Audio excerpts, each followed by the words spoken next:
ተመልካቾች በቅዳሜ አመሻሽ የት ያለን ይመስላችኋል?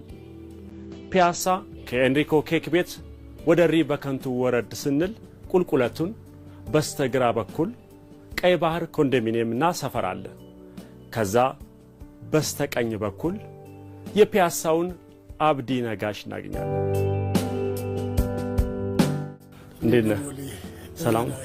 መጀመሪያ ግን አብዲ ማን ነው ከሚለውን ጀምር። አብዲ ነጋሽ ባላለውኝ ውልደቴ መርካቶ ነው። ያው እድገቴ ብዙ ነው ያሳለፍኩት በፒያሳ ነው። ኤንሪኮ ጎን የነበረ ጣሊያን መጽሐፍት ቤት ነበር የምሰራው። ለ15 ወይ ለ16 ዓመት እዛ ሰርቻለሁ። ጣሊያን መጽሐፍት ቤት 2000 ላይ ሲዘጋ ግን ያው የራሴን ከፍቼ ወደ አሁን በዚህ ስራ ወደ 30 ዓመት ሊሆነኝ ነው ማለት ነው። 1990ዎቹ ጀምሮ አው በዚህ ስራ ላይ ነው ያለሁት። የኢትዮጵያ የታሪክ መጽሐፎችን መሰብሰብ፣ ቅርስ መሰብሰብ ነው ስራዬ። አብዲ ያው መጀመሪያ ሜዲት ባል ትምህርት ቤት ነው የተማረው። ከቄስ ትምህርት ቤት ቀጥሎ ከሜዲ ቀጥሎ የካታያሶስ ከዛ ኮልፌ ኮምፕሬሲቭ ነው የተማረው። ብዙ አይነት ቅርሶችን ነው የምትሰበስብ ያሉትን ግን እስኪ እንደ ቦፍ በረር እዚህ ጋር አሁን ሞላ እነዚህ ኮሪያ የዘመቱ ሰዎች ያደረጓቸው ኮፍያዎች እዚህ ጋር የምታየው አሁን ይሄ አረንጋ የአፄ ዮሐንስ ጊዜ ባሪያ ይገረፍበት የነበረ አረንጋ ነው።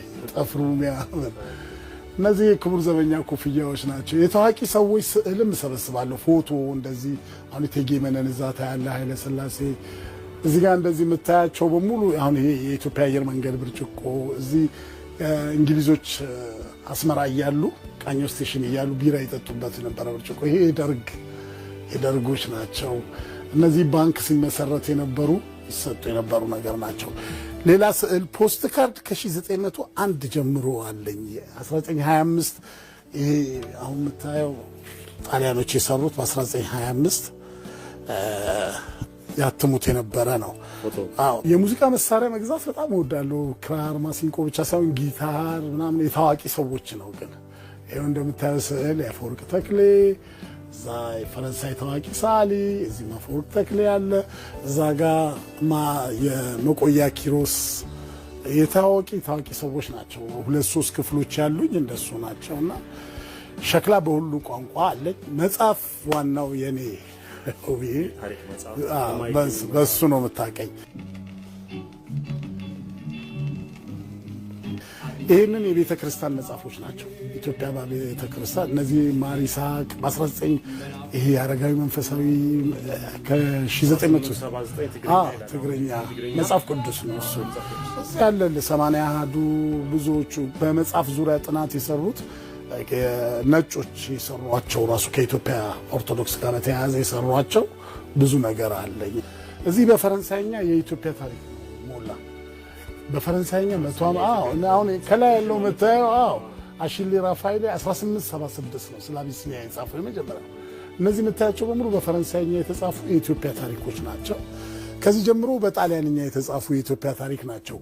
እነዚህ 150-200 ዓመት እዚህ ኢትዮጵያ የነበሩና ካርዲናል ማሳያ፣ ጉስታቮ ቢያንኬ፣ አንቶኒዮ ቼኪ እነዚህ በሙሉ እዚህ ኢትዮጵያ የመጡት በአድዋ ጦርነት ጊዜ የመጡት ከዛም በፊት የመጡት በእንግሊዘኛው ደግሞ ቴዎድሮስ ያሰራቸው እስረኞቹ በሙሉ የጻፉት እና ሄነሪ ብላንክ በእንግሊዘኛ ኦሪጂናሎቹ አንዳንዶቹ 1844 ምናምን ናቸው።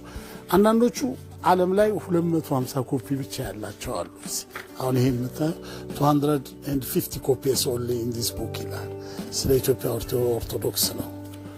ከ250 መጽሐፍቶቹ አንዱ ነው ያለውና እነዚህ የምታያቸው እዚህ ጋር ዮብ ሉደልፍ አለ፣ ጄምስ ብሩስ አለ። እነዚህ የኢትዮጵያ ታሪኮች ናቸው በሙሉ።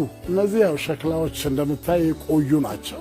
እነዚህ አልበሞቹ በሙሉ ሸክላዎች ናቸው። የኢትዮጵያ ሸክላ እስከ 1974 ይታተሙ የነበሩት እነ ጥላሁን ገሰሰ፣ እሳቱ ተሰማ፣ ብዙነሽ በቀለ እነዚህ በጣም የቆዩ ሸክላዎች ናቸው እና እነዚህ አልበሞቹ የምታያቸው በሙሉ በኢትዮጵያ እንትን ያሉ ናቸው።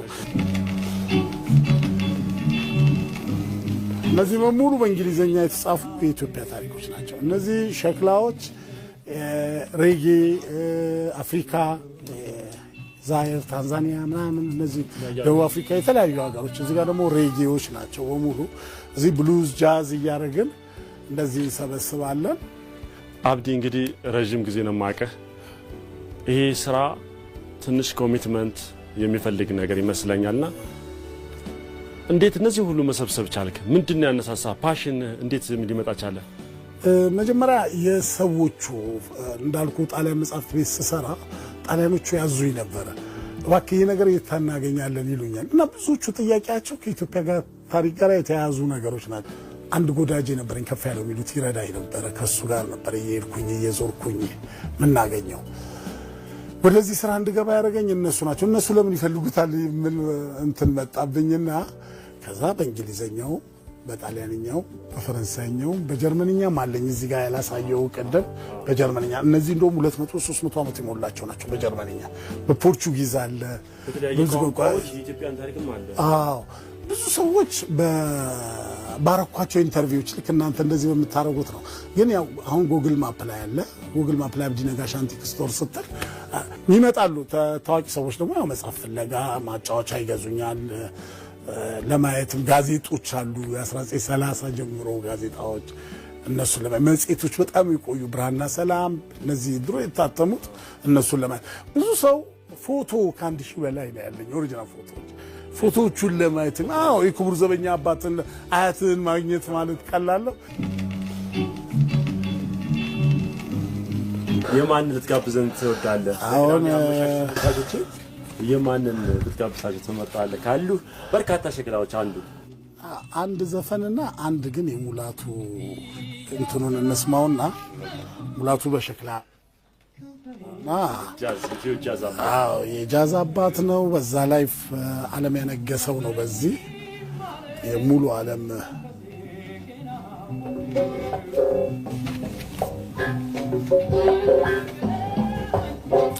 ሙላቱ እዚህ አጋጣሚ ሸክላ ያላችሁ ሰዎች መሸጥ ከፈለጋችሁ ብታመጡልኝ ደስ ይለኛል። አብዲ ነጋሽ በጣም ይገርም ነው። ይሄ አዲስ ያተሙት ነው። አሮጌዎቹ ደግሞ እዚህ ስራ አሉ። በጣም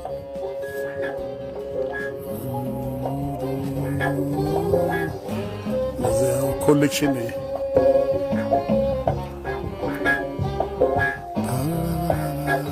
አሁን ደግሞ ክብሮም ልጋብዝ። ክብሮም ወጣት ልጅ ይመስላል። ወጣት ነው። በጣም ጎበዝ ነው። በጣም ታለንት ነው። ለዚህ ነገር የተሰጠ ነው። አሁን እዛ አሜሪካ ነገር ላይ በጣም ተሰሚነት እያገኘ የመጣ ነው። በጣም ጎበዝ ነው። የቅርብ ጊዜ ይመስለኛል ነው። በጣም ጎበዝ በሸክላ ነው ያሳተመው እዛ አሜሪካ ነው። በዚህ አጋጣሚ ኢትዮጵያን ዘፋኞች ዘፈናቸውን በሸክላ መቶም ቢሆን ለታሪክ ቢቀመጥ ቢያሳትሙ ቢያስቀርጹ ደስ ይለኛል። ዘመናት እንዲሻገር አንዳንድ ጎበዝ ዘፋኞች አሉ።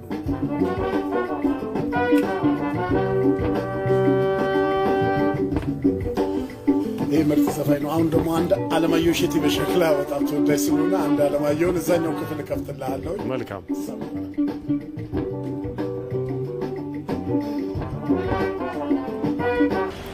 ሞላ። ይሄ ደግሞ ሁለተኛው ክፍል ነው። ኦኬ። እዚህ እንደምታያቸው የጠፉ መጽሐፎች በብዛት ያባላሽኝ ዘመን ዳግማዊ ምኒልክ እነዚህ ጸሐፊ ትእዛዝ በሙሉ እዚህ የምታያቸው የቆዩ መጽሐፎች ናቸው። ቮዬጅ ኢን አቢሲኒያ ሄንሪ ሶልት ይባላል። በኢትዮጵያ ታሪክ ታዋቂ ነው። በኋላ 1814 በእንግሊዝኛ አሳትሞታል። ጉዞ በኢትዮጵያ ማለት ነው።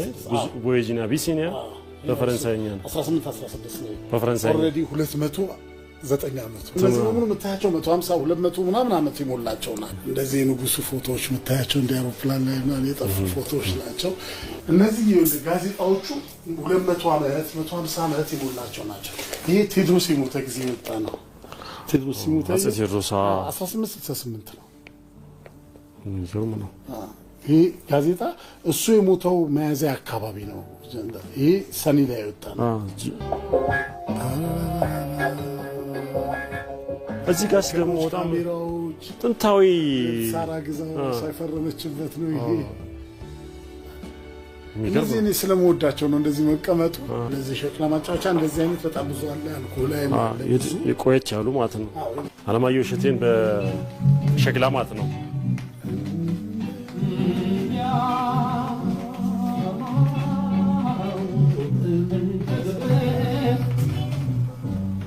አንድ ሂስትሪ ነው። በቃ ይሄ ቴክኖሎጂ አሁን እድሉ ተመልሶ ከመጣ ለምን አይጠቀሙም? ሸክላው ደግሞ ጥራት አለው። በጣም ነው ደስ የሚለው። እንደሰማው ነው ይኸው 60 ዓመት ሆኖት እኮ የምትሰማውን ድምፅ ታያለ።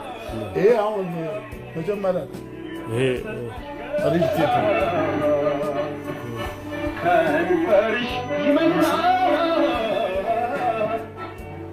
ይሄ ሪልቴት እኔ ያው ሲደብረኝ በዚህ ሲደብረኝ በዚህ ሲደብረኝ ሞላኔ እዚህ መታችሁ ኢንተርቪው ስላደረጋችሁ በጣም ደስ ብሎኛል። ሁሌም ወዳጆቼ ናችሁ አውቃለሁኝ። የእናንተ መገዛ ብዙ ጊዜ ያለ ብዙ ጋዜጠኞች ከኔ ጋር ይተባበራሉ።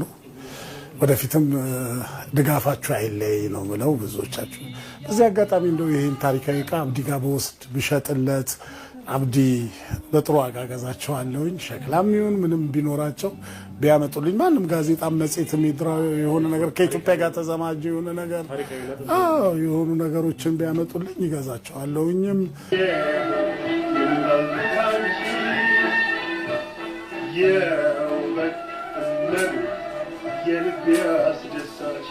ፒያሳ ኤንሪኮ ኬክ ቤት ወረድ ብላችሁ ቀይ ባህር ኮንዶሚኒየም አካባቢ ላይ የአብዲ የቅርስና የታሪክ ሰብሳቢ ብትሉ ማንም ያሳያቸዋል።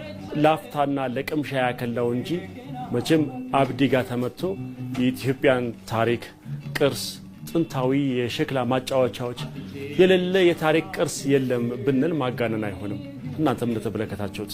ስለዚህ በቅዳሜ አመሻሽ ለቅምሻ ያከል ነው ወደ እናንተ ያደረስነው እንጂ እናንተ ጎራ ብላችሁ መንፈስን በሚያድሱት ታሪካዊ ቅርሶች፣ ታሪካዊ መጻሕፍቶች፣ ረጅም ዓመት ያስቆጠሩ መጻሕፍቶችን እያነበባችሁ ጎራ ብላችሁ አብዲን ጠይቁት በማለት ለዛሬ ያዘጋጀነውን መሰናዶ እዚህ ጋር እንቋጫለን።